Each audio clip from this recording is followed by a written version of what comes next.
Terawan suntik vaksin Nusantara kepada Kepala Staf Presiden Muldoko. Biarlah saya ikut mencoba. Vaksin ini kalau saya lihat memang sudah terregister di clinicaltrial.gov. Jadi kalau menurut saya prosedur itu sudah mereka lakukan. Memang masih ada beberapa hal yang harus diklarifikasi dan saya kira itu belum mengarah kepada menghentikan proses penelitian vaksin ini. Dan itu menurut saya masih bisa diperbaiki atau revisi oleh tim sesuai dengan prosedur yang ada. Jadi memang ada 3 hal yang harus diikuti oleh peneliti dalam penelitian obat dan vaksin, yaitu good clinical practice atau cara uji klinik yang baik, kemudian good manufacturing practice, bagaimana pembuatan bahannya. Yang disebut yang sering disebut berbagai pihak sebagai vaksin Nusantara itulah yang sebetulnya sudah diajukan sudah diajukan izin untuk uji klinis fase 1 oleh tim peneliti pada saat itu, dan seingat saya pada saat itu juga diketahui oleh Menteri Kesehatan yang masih dijabat oleh Dr. Terawan. Uji klinisnya sendiri itu judulnya nih Mas Yuda. Judulnya itu adalah uji klinis adaptif fase 1.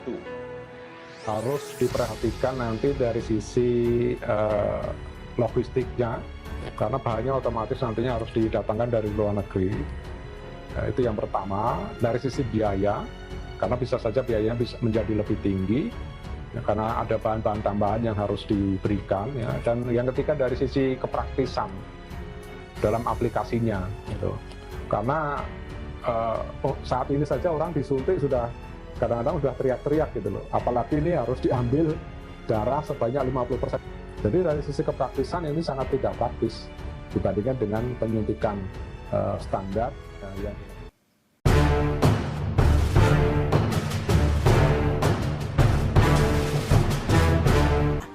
Sebelum berlanjut, silakan untuk klik tombol subscribe dan nyalakan loncengnya agar Anda yang pertama kali mendapat informasi dari kami.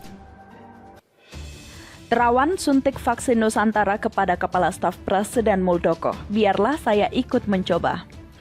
Untuk mencegah penularan COVID-19, mantan Menteri Kesehatan atau Menkes Terawan Agus Putranto menyuntikkan vaksin Nusantara kepada Kepala Staf Presiden atau KSP Muldoko, Jumat 30 Juli 2021. Mantan Panglima TNI ini mengunggah aktivitasnya tersebut melalui akun Instagram pribadinya. Ia mendapat suntikan vaksin Nusantara di Rumah Sakit Pusat Angkatan Darat atau RSPAD Gatot Subroto, Jakarta. Hari ini saya menerima suntikan vaksin Nusantara untuk mencegah penularan COVID-19 dari Legend Purnawirawan Terawan Agus Putranto di RSPAD Gatot Subroto, kata Muldoko dalam akun Instagram @drmuldoko Jumat 30 Juli 2021. Vaksin Nusantara yang menggunakan metode dendritik tersebut Muldoko berbahan dasar dari sel darahnya sendiri. Sel tersebut diambil dari tubuh Muldoko untuk diproses di laboratorium. Setelah itu sel darah tersebut akan kembali disuntikan ke dalam tubuh Muldoko. Muldoko menyatakan dukungannya terhadap penggunaan vaksin Nusantara. Muldoko menyebut ia mendukung produk anak bangsa. Sebuah inovasi dari anak bangsa untuk berperan serta dalam mengatasi pandemi COVID-19. Biarlah saya ikut mencoba dulu sebagai dukungan pada kerja keras anak bangsa, ucapnya. Namun Muldoko meminta agar dukungannya tersebut tidak diasumsikan macam-macam. Vaksin Nusantara digagas oleh mantan Menteri Kesehatan Terawan Agus Putranto dan sejumlah peneliti. Vaksin tersebut menuai kontroversi karena tak melalui tahap penelitian yang berlaku. Vaksin ini juga mengantongi izin penggunaan darurat dari BPOM. Pemerintah dan DPR beberapa kali cekcok soal dukungan negara terhadap vaksin Nusantara. Hingga saat ini vaksin tersebut belum mendapatkan legalitas untuk dipakai untuk penanganan COVID-19. Meski begitu, beberapa tokoh telah menerima vaksin tersebut. Selain Muldoko, ada nama mantan Menkes Siti Fadila Supari. Abu Rizal Bakri, Gatot Nurmantio, Hendro Priyono, Anang Hermansyah Asanti, Dedi Mulyadi, dan 40 orang anggota DPR RI.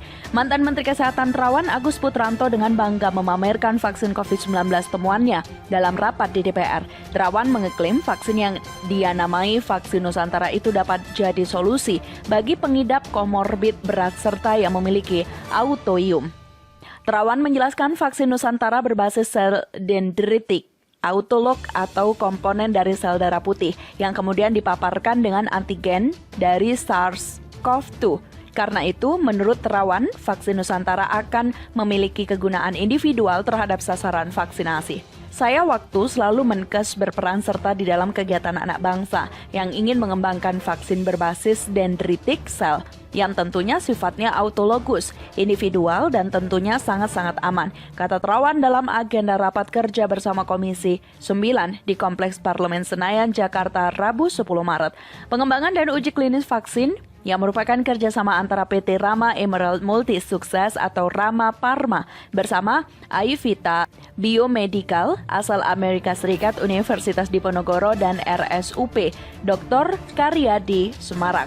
Terawan menuturkan, sejak 2015 dirinya telah mengembangkan sel dendritik di Cell Cure Center di RSPAD Gatot Subroto. Karena perkembangan pandemi COVID-19 di tanah air, ia pun mengaku langsung berinisiatif mengembangkan virus berbasis sel dendritik. Terawan juga mengatakan sejauh ini pihaknya sudah mempublikasikan berbagai jurnal ilmiah internasional tentang penelitian ini. Hanya saja jurnal tersebut masih banyak berbasis sel dendritik untuk kanker, bukan untuk COVID-19. Kekurangan dan kelebihan vaksin Nusantara. Peneliti bioteknologi di Universitas Putra Malaysia, Bimo Aryo Tejo menjelaskan, terdapat kelebihan dan kekurangan vaksin dengan menggunakan sel dendritik atau DC. Kelebihannya antara lain dapat didesain lebih spesifik untuk menggunakan antigen dengan menggunakan antigen khusus untuk mengaktifkan sel dendritik.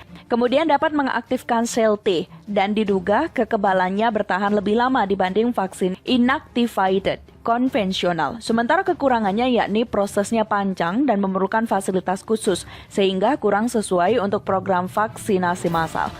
Biayanya sangat mahal dibanding vaksin konvensional, ujar Bimo dikutip Rabu 10 Maret. Pro dan kontra vaksin Nusantara dalam rapat yang berlangsung di gedung DPR, Kepala Badan Pengawas Obat dan Makanan atau BPOM, Penny Lukito, membeberkan beberapa hal dalam penelitian vaksin Nusantara. Menurutnya, penelitian vaksin ini tidak sesuai kaidah medis. Di antaranya terdapat perbedaan lokasi penelitian dengan pihak sebelumnya yang mengajukan diri sebagai komite etik.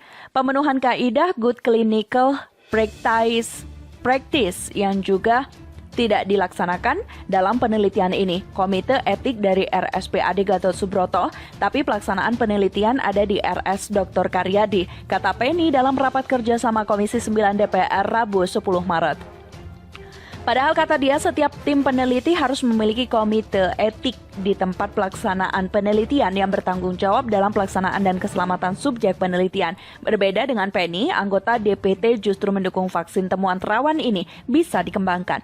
Anggota Komisi 9 DPR RI dari fraksi PDIP, Rahmat Handoyo, justru menuding Penny K. Lukito. Tudingan itu tidak independen. Tudingan itu menyusul upaya perizinan uji klinis kedua vaksin Nusantara yang alot.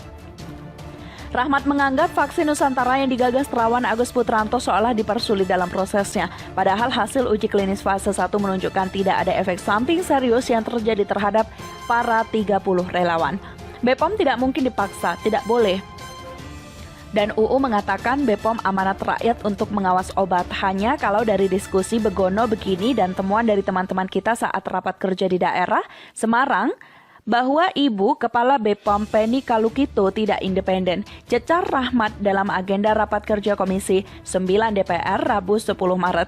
Tim vaksin Nusantara pasrah. Dukungan penolakan terhadap penemuan vaksin membuat tim peneliti pesimis vaksin Nusantara bisa digunakan di dalam negeri. Tim peneliti vaksin Nusantara mengaku pasrah jika kemudian pemerintah terpaksa menyetop proses uji klinis. Sikap ini diutarakan menyusul keputusan Badan Pengawas Obat dan Makanan atau BPOM yang belum juga memberikan persetujuan pelaksanaan uji klinik atau PPUK uji klinis 2. BPOM sebelumnya menilai masih ada kaidah klinis yang tidak dipenuhi pada tahapan uji klinis 1 vaksin